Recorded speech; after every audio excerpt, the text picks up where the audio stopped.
Now, one of the other reasons why I went with the Glasstar kit is this 3M kit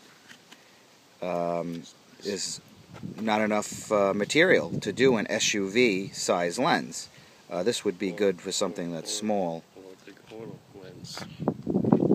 or something that has a big. Here's one of my neighbor's cars.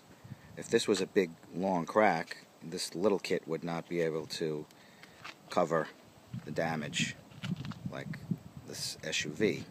So that's another reason why I went with the Glasstar America kit.